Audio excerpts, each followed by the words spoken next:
Warning: this podcast may contain graphic and triggering content. Please listen at your own risk. Each individual struggle is different, and everyone's recovery and healing journey is different. Please reach out to a certified medical professional if you need help.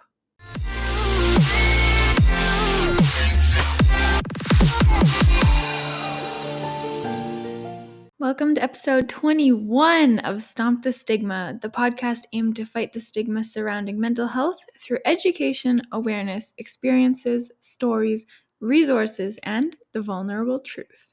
Joining me to Stomp the Stigma today is one of my friends from high school. I got to reconnect with her after so many years. Today's episode is part 1 of 2. We had such a great conversation. It ended up being too long for one episode, but we talked all about her experiences with bullying, major depressive disorder, eating disorders, body dysmorphia, and body image issues, which ultimately all led to a mental breakdown and her hospitalization a couple years ago. So stay tuned next week for part 2 of this episode, but enjoy this amazing conversation with my friend Christie Melhorn.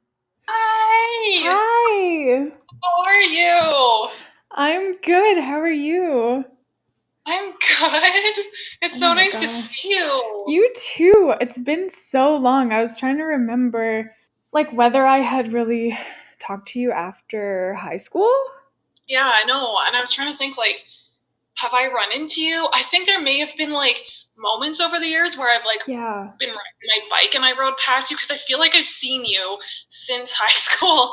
But I do see what you're up to on social media, so maybe that's part of it too. Yeah, that's true. We kind of, not that you keep in touch with people, but you kind of have these little windows into people's lives and what they're still doing without kind of being in contact with them. But Yeah. how are you? Oh my gosh, I'm doing good. It's been this last year, as it has for everyone, it has been a journey. Mm-hmm. It's been a journey.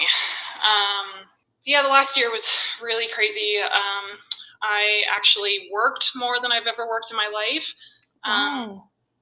Yeah, because I work in digital communications right now. So everything shifted to online. So there was this major demand for online work. So I ended up burning myself out beyond belief. And I am actually, as of this past Monday, I'm officially on a leave. So I finally get some time to just relax. So I'm happy about that. Oh, good for you. Oh my gosh, that sounds so stressful. Do you know how long are you off for? Do you have a time frame? I'm hoping to take until August-ish off. Yeah, so I can have the summer to just kind of do my own thing and get my life organized. I moved into my apartment, my new apartment back in November, and there's still boxes unpacked. I'm looking around, there's still stuff that needs to be dealt with, and I just literally have not had the adequate time and for how my mind works and for how my mind processes information and handles tasks. I just haven't been able to do it. So, and then that on top of everything else. Mm-hmm. But yeah, that's kind of the summary. I miss dancing, I miss performing, and I'm got the vaccine, so I feel like with every person who gets the vaccine, it's closer to something more reminiscent of the before times. Yeah, I am so looking forward to going back to, I don't know if you could call it normal life or pre-pandemic life, I guess. Well, that's tough to maintain or manage, I guess, a work-life balance when you're working from home and you have your computer there all the time or your phone or whatever. You can jump on, look at emails at any time, at night, on the weekend. It's hard to kind of draw that boundary when it's so accessible all the time. So hard. And then with social media too, it's such a dopamine hit to see the engagement. Yeah. That you have this compulsion. You're I gotta check and see how it did. It is kind of like a way especially when it's your job, it totally is like a system of measuring your almost your worth in a way, like how your work ethic, absolutely, value you bring. It's really bizarre, and it's such a new field too, that I feel like I'm kind of part of a case study to see what it's like working in that kind of career. Yeah. Do you find that you use social media less in your personal time just because you're on there all the time during the day? It kind of varied. Like, sometimes you would get into this role where you were just like on all the time and interested in, like, you get inspired to like create things or take pictures of things to share for your personal accounts as well.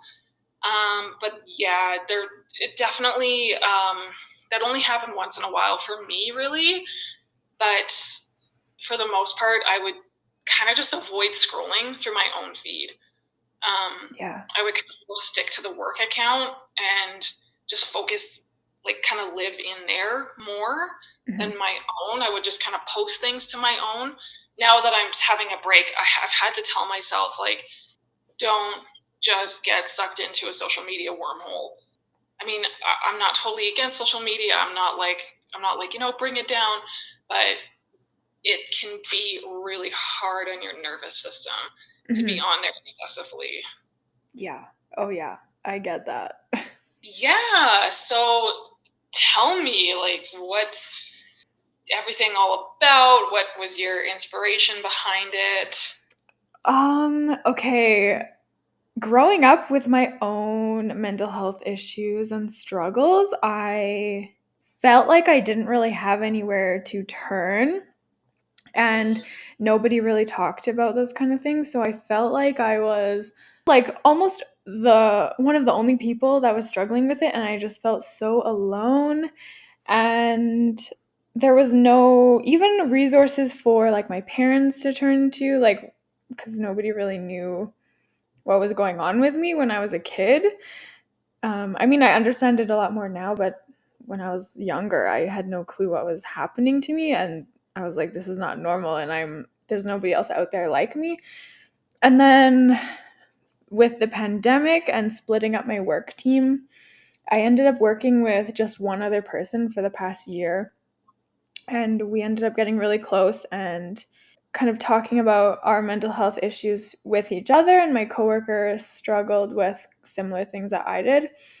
And like just hearing about people's struggles kind of I guess coming to the surface, or being like exacerbated because of the pandemic, I just really wanted to have a place for people to turn to for resources and sharing other people's stories, because I feel like if you hear other people talking about maybe similar things that you're going through, or kind of what they do to help them and things like that, I think it helps get the conversation going with a lot of people that aren't super comfortable sharing their stories yet.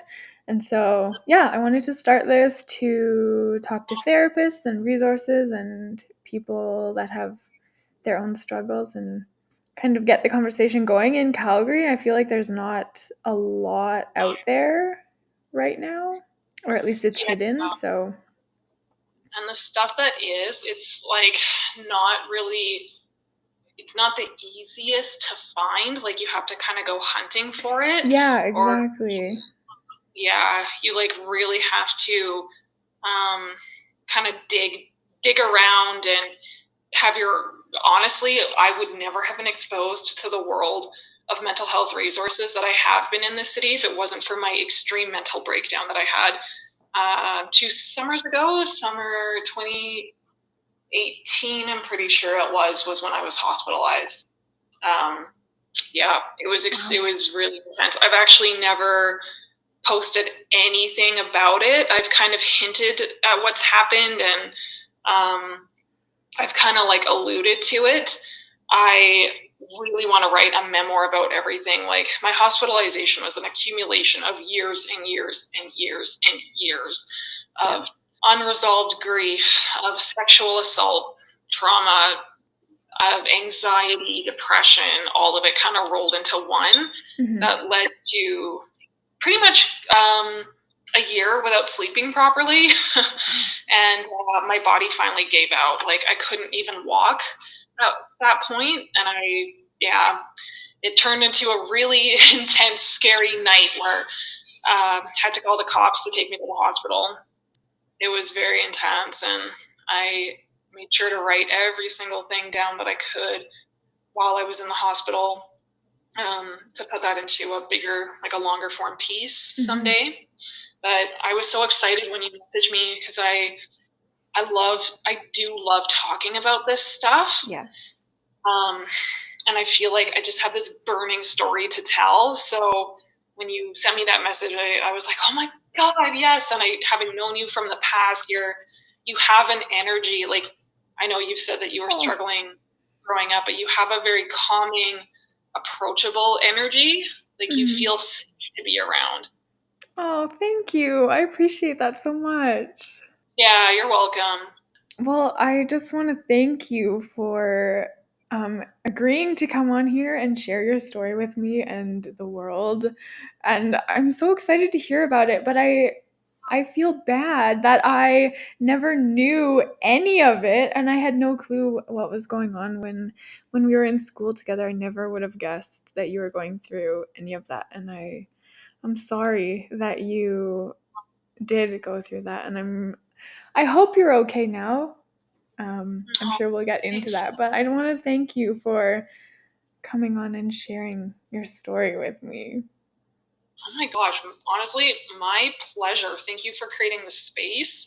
I find it really exciting and really freeing to be able to do that. So, yay, thanks for asking me. Good.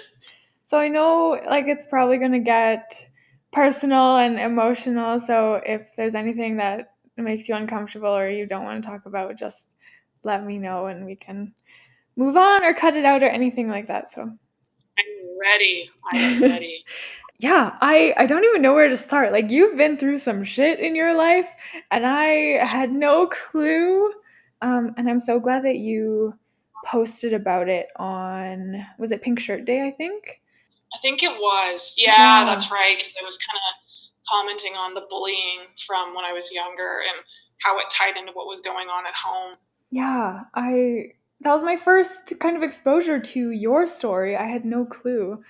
So, yeah, I guess to start, like, you were bullied a lot for your appearance, for, I guess, being tall, for some of your features that were maybe not so feminine looking to some people. Like, when did that start? And, like, how long did that go on for? Well, so I always had a tomboy streak in me. Yeah. And then I'd say like grade 5, grade 6, maybe a little bit in grade 4 was when I first started getting poked at for my appearance. And yeah, like you said, like I was definitely as tall or taller than a lot of the guys in my classes.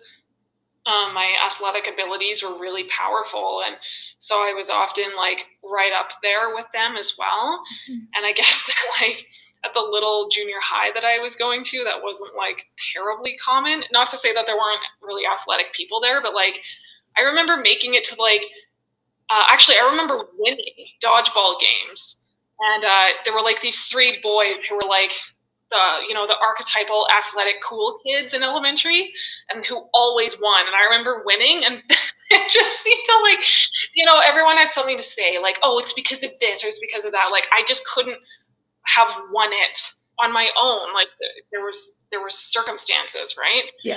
Taken away from me. But yeah, I was like just I'm like very athletically built, and I was kind of scruffy as a kid. So as I mentioned in that post, my mom growing up, my mom had Pick's disease, which is similar to semantic dementia, and it affects your motor skills. It affects your ability to control emotions, your memory. It's a degenerative disease. So my mom was slowly fading. And it's funny I say slowly. It was, in a way, it felt fast and slow at the same time. But my mom was going through what she was going through, and my dad was a workaholic, and I think his way of trying to cope with everything was to work. So I was often left to my own devices, as was my older sister, and I just honestly could have had better hygiene as a kid. I don't know. I wanted to present myself as this like boyish person to protect myself. Mhm. And that brings into question like how we see femininity and masculinity, and how we've internalized this notion that femininity is not as strong as masculinity. And I definitely picked up on that at a really young age, I guess. So I wanted to present myself as masculine to seem tougher. And I thought it would keep people out of my business and leave me alone. It made me so uncomfortable whenever people asked me if I was okay, or like if they could help, or what was going on. I felt super guilty and shameful about it. I guess a couple of the kids' parents knew what was going on, and like some of the teachers eventually figured out what was going on. But I was just kind of this like, as my family friends called me, a mop top. I didn't like brushing my hair. I wore baggy, dirty clothes, and so that was kind of like the first. What people were seeing of me was kind of like a moving target for them to find things to criticize me about. I remember this girl coming up to me on the playground. This was in grade 5, I think. And I was new to the school, and I was just playing by myself on the monkey bars. And she was like, this happened all the time. People would come up to me and be like, are you a boy or a girl? And I'd be like, a girl. And I like would begrudgingly say it. And just the responses from kids. Oh my God, kids are monsters. I just remember this girl saying to me, you're the ugliest girl I've ever seen. Oh my And God. when you're like that age, you're sort of developing into your body more. You're becoming more aware of your physiology, I guess, and like the physiology of others. I just remember it stung so deeply. And I didn't really talk about it much with my family. I just kind of like felt bad about it, and like, I guess, let the feelings kind of move through me, and then I would lose myself in art or bike riding or something physical. That repressed stuff, it definitely stays. For those experiences, they stay, and they absolutely impact your choices, your self-image, as you move through life, maybe without you even realizing it. Yeah. Oh, absolutely. Yeah. Do you think that like your own attempts to be strong and kind of hide what you thought was like a weak side contributed more to the bullying, or did it actually work to kind of fend them off? I honestly think that because I wasn't very reactive, like I wouldn't explode, I wouldn't cry, I wouldn't swear at them or anything like that. I think it actually kind of worked in that instance, because there was nothing for them to really build off of. Mm-hmm. Like, and the bullying was definitely like, I was never physically attacked or anything like that. Yeah. It was more so like, it was more so just insulting my appearance. Like, you're ugly, you're a man, you're a tranny. I remember being called a tranny whore one time when I was like 12.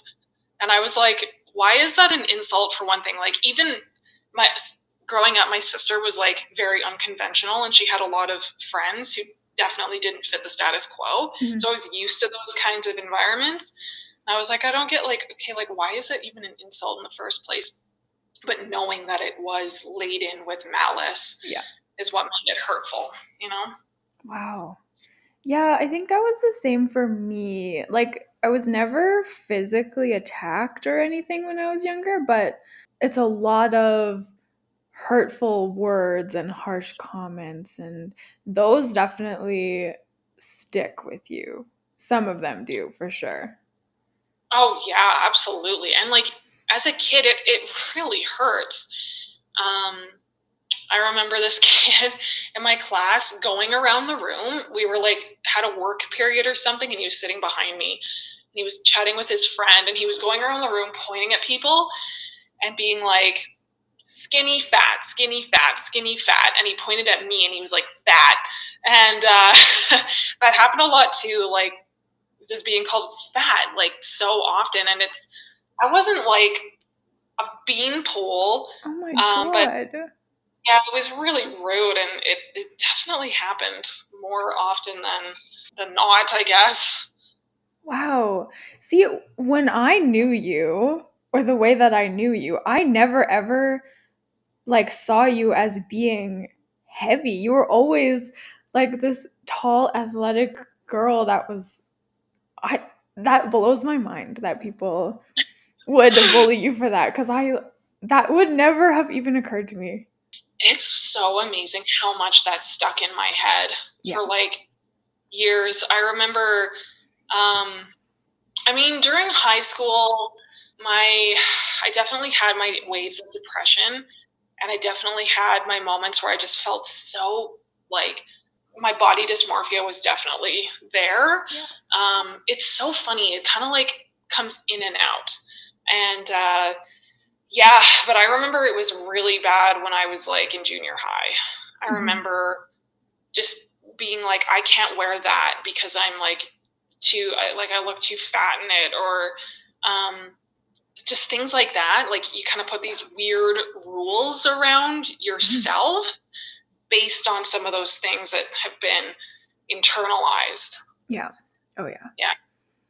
And then You there were other forces at work too. Like, I'm not like, I'm not blaming the models or the modeling industry as a whole, but I think when we were growing up, from what I remember, there were so many teen magazines that were very one-sided as far as like representation, and just so, oh my gosh, looking back, they were so bad.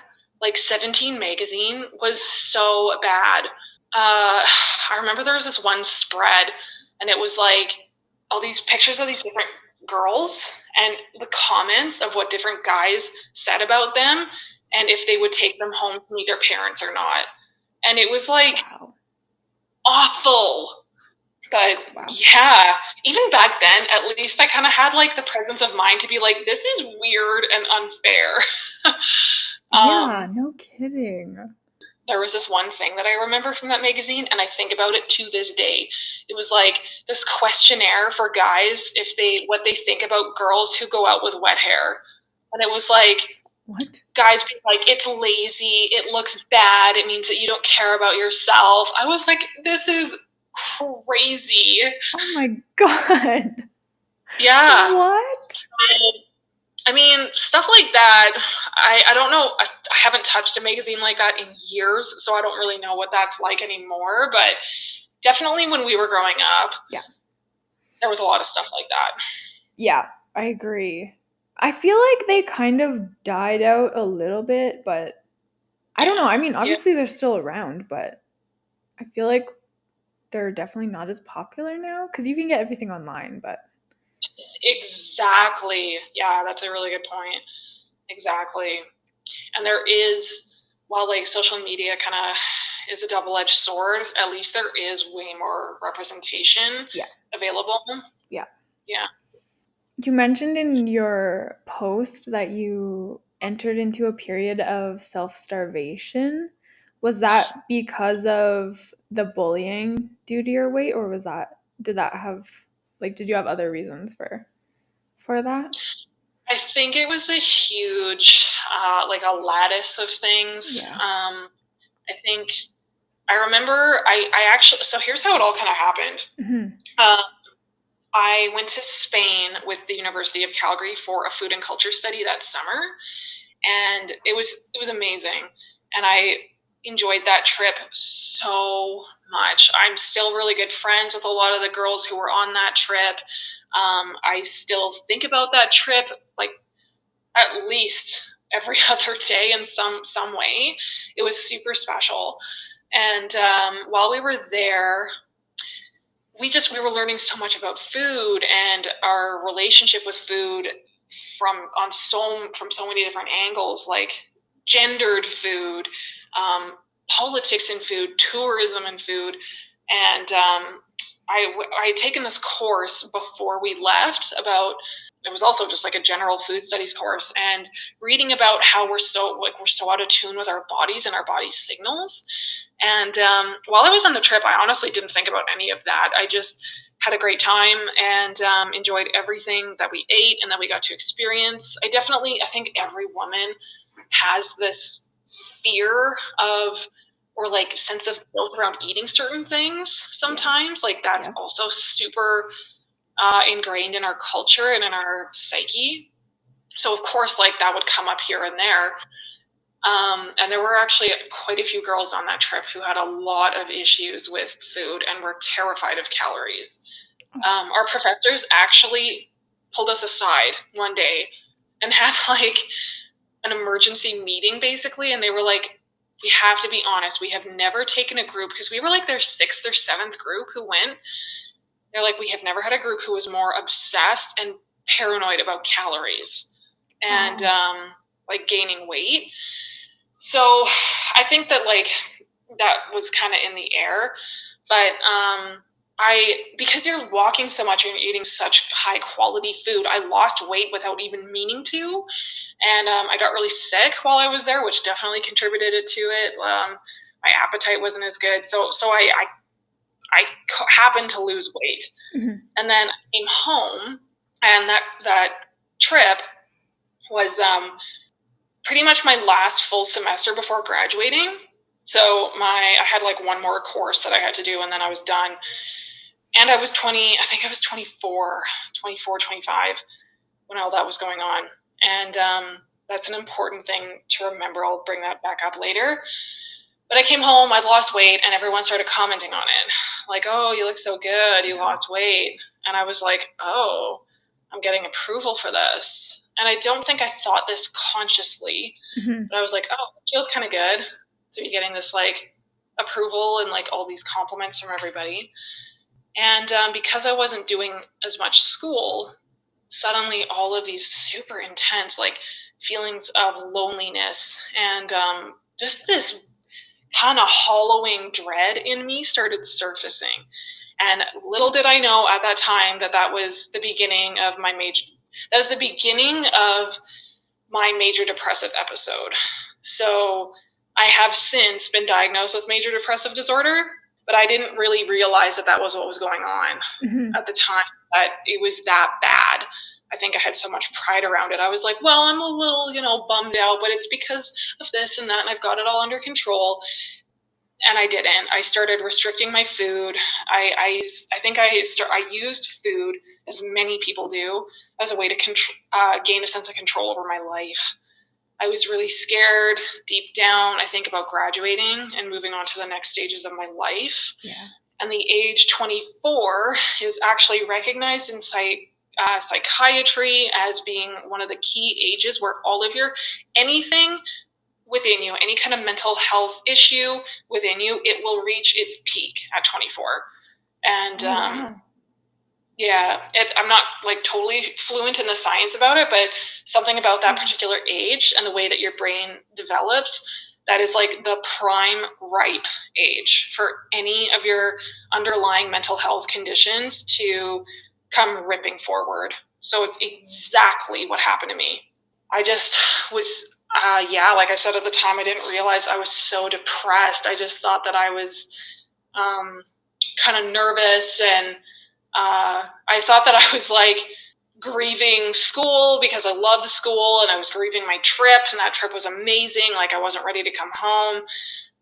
But little did I know it had to do with way more feelings and experiences that were not properly addressed throughout my childhood and my adolescence and my adult life, early 20s. And it just kind of started spiraling out of control. I actually put myself on a wait list to go into counseling, like a free counseling. There's a free counseling resource in Calgary that I've used before, and understandably, there's a wait list for it. So I was on the wait list. I called in and I let them know that I was doing weird things with food. Like I noticed I was having a hard time eating. I didn't want to eat. I felt awful for eating, and I remember trying to just eat as little as possible. Like if I got a little bit hungry, I would take like a bite of an apple and try and satisfy it, or I would like suffer through the hunger to the point where I would just stop feeling it. And you can get away with that for a little bit, but your body will not let you do that in the long term. Mm-hmm. There is just no way. To this day, my body, like a lot of people do intermittent fasting. Yeah. My body won't let me do that. It's traumatized from what I went through. Yeah. I swear to God, I just can't do it. But anyway, yeah, during while I was on the wait list, I dropped, what was it? I was started at 180 and then I dropped to 130 in 3 months. Wow. Yeah. So that's a very significant amount of weight to just lose. And while I was doing this, I was working out like nuts, forcing myself up, working out. Like I had this weird rule for myself where I had to burn a bare minimum of 1,000 calories at the gym. And burning 1,000 calories when you're running on 1,000 calories, maybe not even that many a day, it started catching up with me. I lost my period for quite a while. And I remember what do they call, like your sacral bones, like the bones in your lower back. Mm-hmm. I remember when I would drive, I could feel them like rubbing against the back seat, mm-hmm. and it would gross me out so much. Or if I was doing a core workout, I could feel those bones on the mat or on whatever surface I was on. So when you first start starving yourself, you kind of hit this weird euphoric state and everything feels really good. And it's kind of, I'm not totally sure what the science is about that, but it's some kind of way for your body to cope with what's going on. I think it releases certain endorphins maybe. And then after a while, you just start feeling like absolute crap. So it went on. I obviously wasn't sleeping well during that time. I was slowly just losing my mind.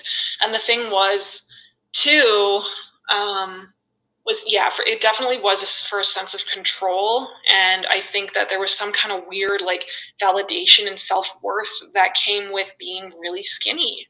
Yeah.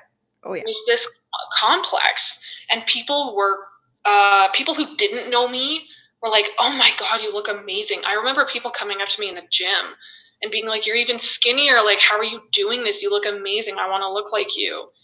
And getting this reinforcement, I was like, it made me extra scared to gain any weight, even though I was feeling horrible. And I knew deep down that I couldn't sustain this. I knew deep down that it was wrong. And I kind of just pushed myself through it until I couldn't anymore. Mm-hmm. I actually had this really scary, really intense dream one night that I was in this graveyard in New Orleans. It felt like New Orleans. And there was this pool in one of those graves, like this big rectangular grave. It was being used as a pool, and there was this cloudy blue water in it.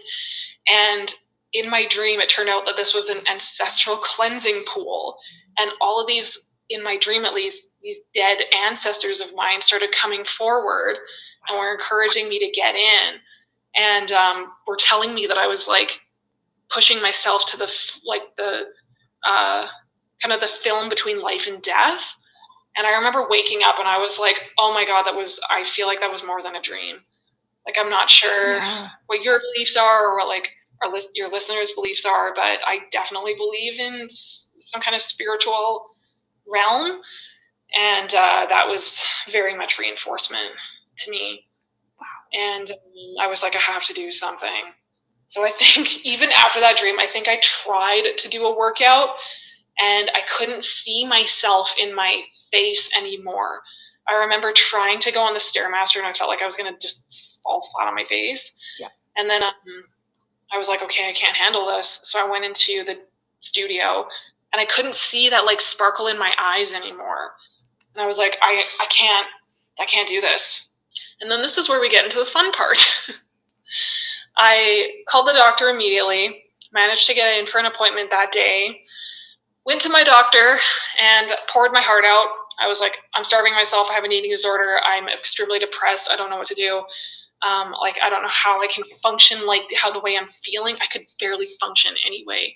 Yeah. I was like, I don't know how to sustain my life right now feeling this depleted. I swear to God, she didn't listen to a thing. Like, it just flew completely over her head.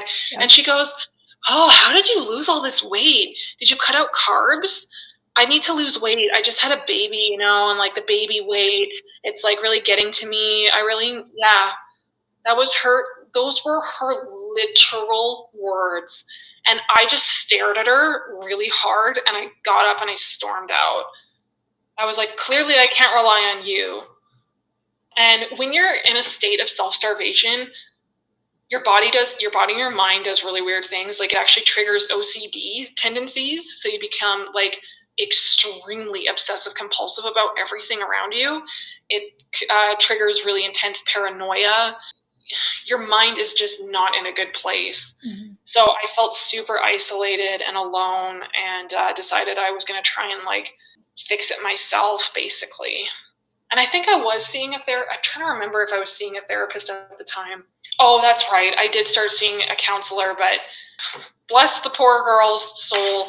She was an intern and she was really young. And I honestly felt like what I was going through was way too much. Like, I kind of felt like I was leading the counseling sessions every time. Oh, yeah. So then I tried to kind of fix it myself. It was extremely difficult. And it led to my debilitating insomnia. Oh my gosh, just the physical torment. This is kind of funny, actually. So during my eating disorder, I also had disordered eating, which meant that I restricted specific food groups. So I was terrified of fat, which I have since learned is just total bullshit. Mm-hmm. Like, fat is where it's at.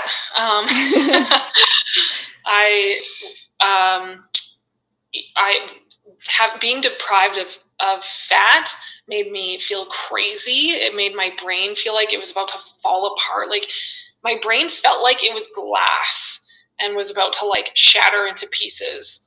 So I remember I finally cracked and bought like a giant jar of peanut butter and sat on the floor of my room scooping peanut butter with like at first a spoon, and then I grabbed a dark chocolate bar, and I just was like, oh my god, gored. Yeah, my body was like, I have had enough. I've had enough. Yeah. And that happened. That did happen. Actually, the gorging thing definitely happened more than once during that whole thing, because I would try to eat so little, and then finally I would just snap and like go to town on food. Yep. Yeah. I definitely went through similar things with just restricting the kinds of foods I was eating, trying to cut out like all carbs or like foods that were stereotypically like bad for you, because I was so desperate to lose weight, and then I would end up like binging on just anything and everything that was like so much worse for you. Yeah, I definitely relate to that. There's so many things that you just said that I relate to so much. It is crazy. And it's crazy that you brought up being 24 years old, or how that can be kind of like the peak of your mental illness. Because when I think this happened around 24, I was at work one day and I was just like feeling like I was going to hurt myself or like do something. And I called my boyfriend and I was like, I don't know what to do. Like this, I have no idea what's going on and like I'm going to do something bad. And yeah, that was kind of my turning point, I think.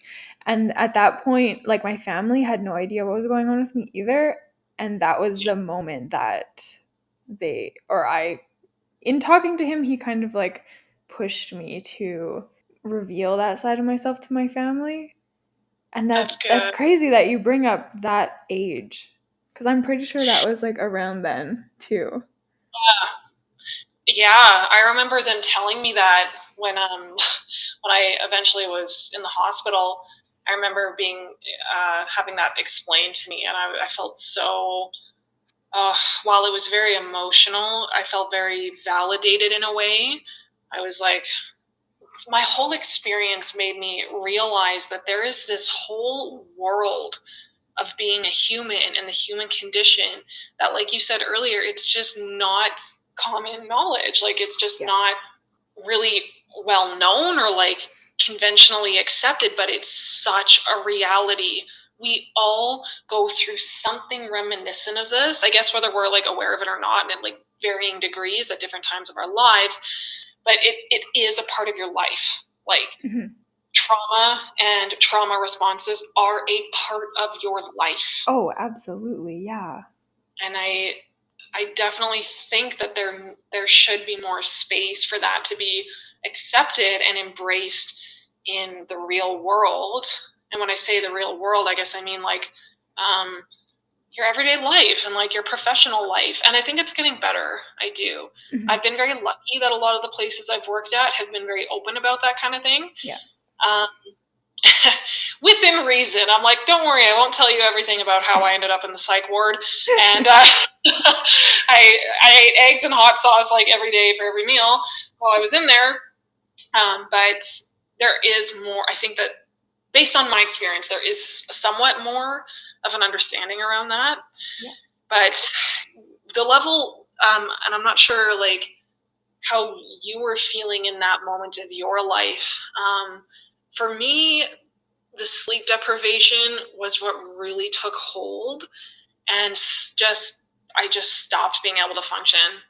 I was just the worst. Once I started eating better, at first I was sleeping okay because my body was like, oh, thank God, like food, fat, real food. And I went to a sports lab in the city, and I actually got my BMR tested. I paid a fortune to have my BMR tested and to get on a nutrition plan with a nutritional, is it nutritionalist or nutritionist? Nutritionalist? I don't know. I think it could be either. Well, you know what I'm talking about. Yeah. And I'm glad that I did that, but I hate to say it, but they gave me some of the worst advice I've ever had in my life. Oh, wow. Like, my whole experience of finally getting the help that I needed, while I'm grateful that I had that help, it was rough. It was rough, and I was so willing to receive help. But everywhere I turned, I was just getting, it sounds a little sob-songy, but I was getting terrible advice. I was getting dismissed. And I think that this has to do with, maybe this happened to you too, but being young and looking like you're okay. Yeah. Yeah, people don't like, anyway, in the medical situations that I was in, I just don't think people really took me that seriously. But yeah, so I went to a sports lab. They saw on my BMR that, and for anyone who's listening and doesn't know what that is, it's basal metabolic rate. So it's the bare minimum calories that you need to survive. And just to, like, if you were to lay in bed all day and do nothing, not move them like an inch, that's the basic amount of calories that your body would need to sustain itself and to live. My BMR was like around 1,500 calories, I think, and I had been eating like 1,200 calories for months leading up to that. And because I wasn't eating any fat, my body, based on that test, was burning more, like a crazy amount of carbs. And I had explained, like, I had an eating disorder, and this is what I basically told them the whole story. And they saw that, and they were like, oh, okay, you know, like, that sucks. They validated that. But they were like, you should do fasted runs in the morning to enter the fat burning zone. Yeah, try fasted runs. Oh my God. Telling someone who has serious, like, self-starvation, self-restriction issues to do fasted workouts, that was just a nightmare. It was a nightmare. And in the moment, I was like, oh my God, what am I going to do? Because that, like, self-deprecating part of me was like, yep, that's what I have to do. And then the nutritionist gave me all of these nutrition plans and meals. And I was like, all I want is I just wanted to surrender control and have someone else give me structure for a bit. So I was like, okay, I'm not going to count my calories. Like, I'm not going to count my calories. I'm just going to follow this nutrition plan. Like, she knows what she's doing. Mm-hmm.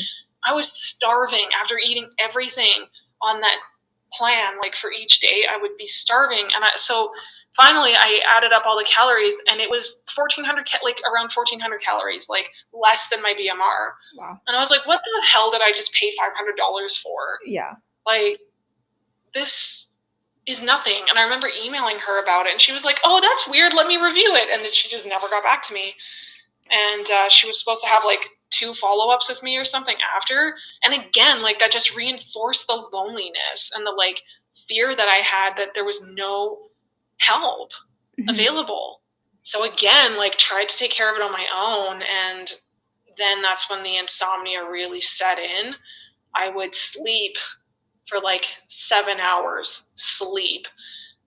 I was not really entering a deep sleep. I was so stressed. I remember putting so much pressure on myself to get up at like 5 a.m. and go for a fasted run.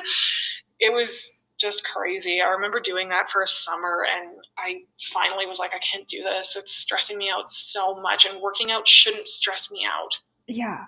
That's something for anyone listening. That is something super important to take away, that you shouldn't have to be like working out should make you feel good. There's going to be days that you don't feel like doing it, but it doesn't have to be this source of dread and stress and obligation. And that's what it had become for me. Yeah.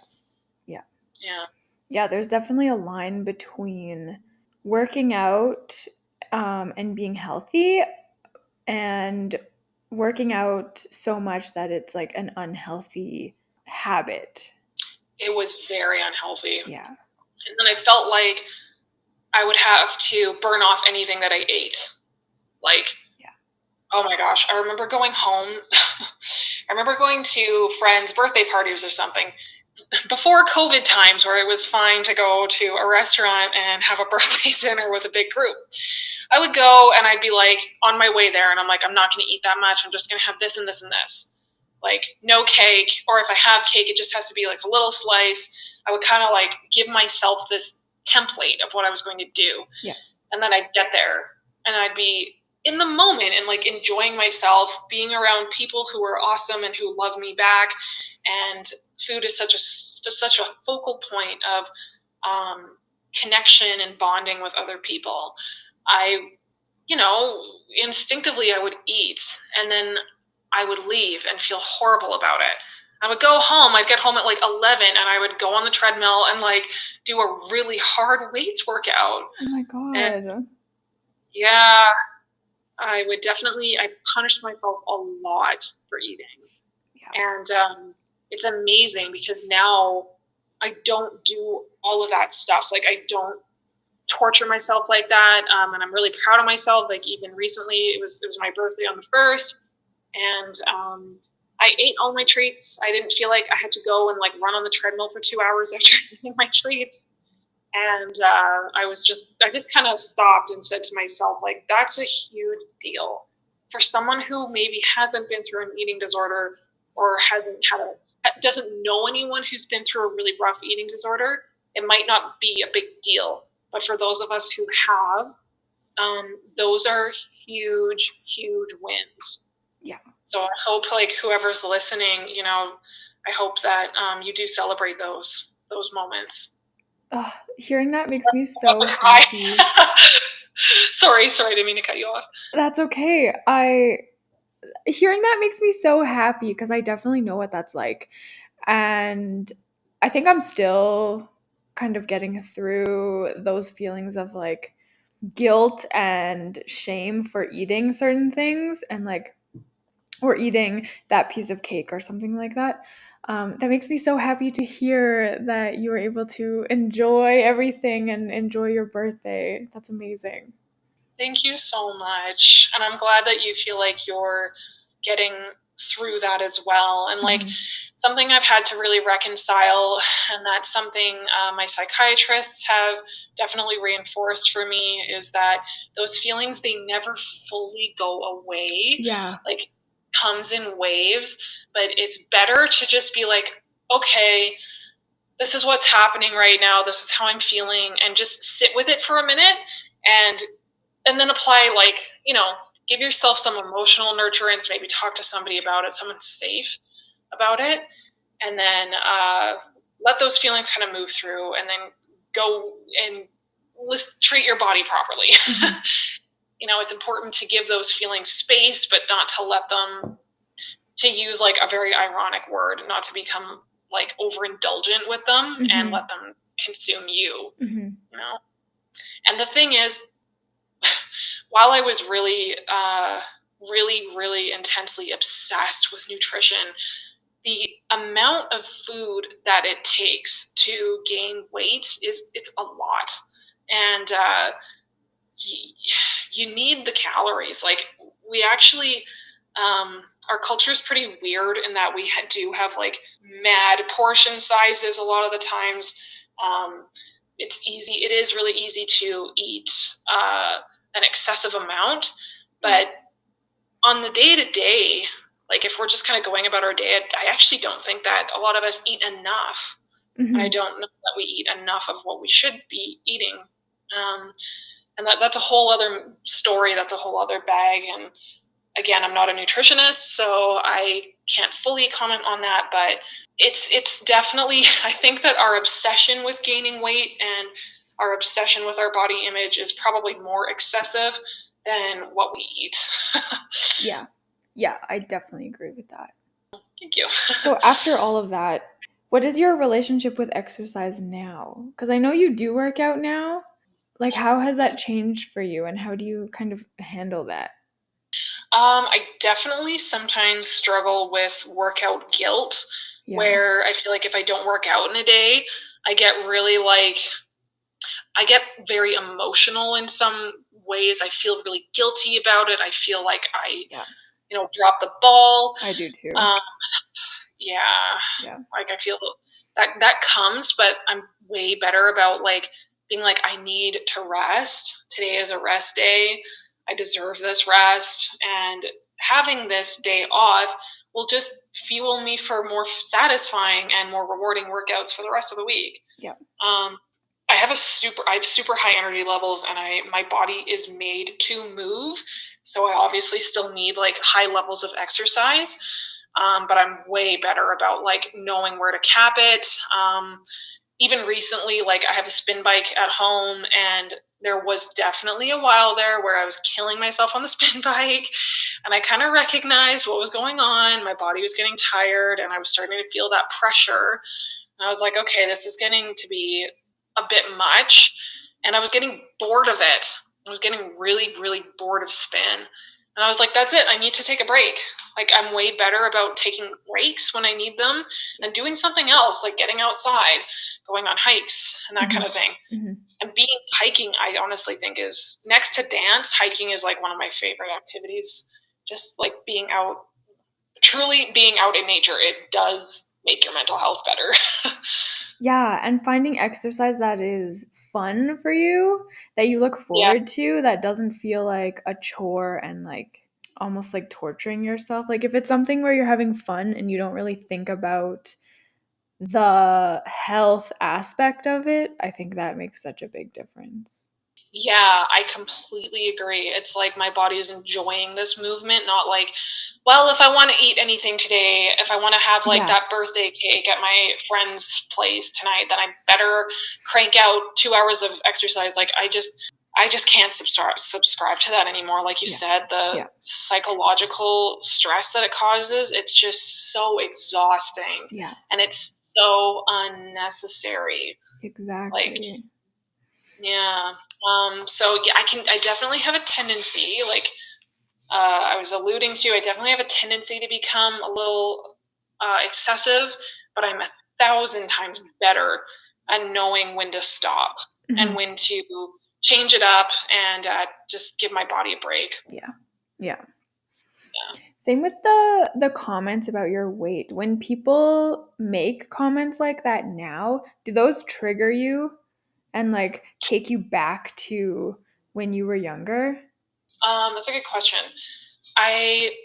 Sometimes, yeah. I definitely have, and I think sometimes because eating disorders are so connected to what's going on around you in your life as well.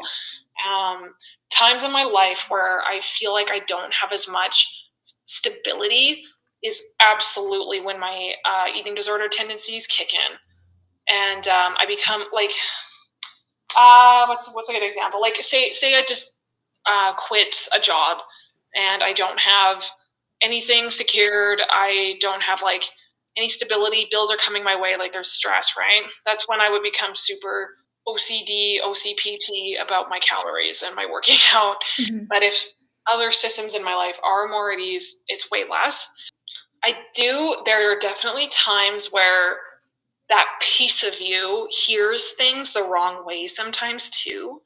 Like I've had a couple friends who just to be completely kind and loving towards me, who saw me through all of that, say like, you look so healthy now. And that nasty part of me kicks in and is like, they're saying that you're fat. They're saying that you gained weight. Yeah. That mechanism will come in and then I feel like crap for like a minute or two. And I just have to kind of like recognize the situation for what it really is, and that's not the case. Like that's just that really hurt piece of me kicking in with that auto response. I think I don't often have like as many flashbacks to when I was younger. With that being said, I think I have it packaged up pretty tight. And definitely in like some therapy sessions, those are unlocked and explored more because they were really painful. Like I remember this one haunts me actually, and this one made it really, really difficult for me to feel 100% good about myself in a swimsuit for a long time. It was my grade 6 farewell party, and we had it at Mount Pleasant Pool, which is right beside where I grew up. And it's like literally a block away. I love that part of the city so much. And I had spent so much of my childhood at this pool. Like it was such a safe sanctuary for me. And we had our farewell party there. And I remember having all those kids there. I was like, I felt so possessive of the space. I was like, they don't belong here. They're mean. And like, this is my safe place. But now I'm not 100% sure if this is true because another boy told me this, but apparently, according to this kid, the guys were daring each other to come up to me and tell me that I looked good in my swimsuit as an insult, to like taunt me. And yeah, and I just knowing that and like feeling the shame around that was really heavy. And I mean, that one definitely stuck. Like I remember going into junior high and just having the hardest time like picking up swimsuits and stuff. Like we were going to Mexico on a family trip and I got like the most covered thing possible. I'm like feel way better about it these days. But that one hung for quite a while. And like when I do think about it, I'm like, when I think about that now, I'm kind of more just like, God, what little jerks. Right? Kids can be so ruthless. Yeah. Yeah. tune in next week for part 2 of my conversation with Christie. I hope you guys enjoyed this episode, and we will dive even more into her story next week.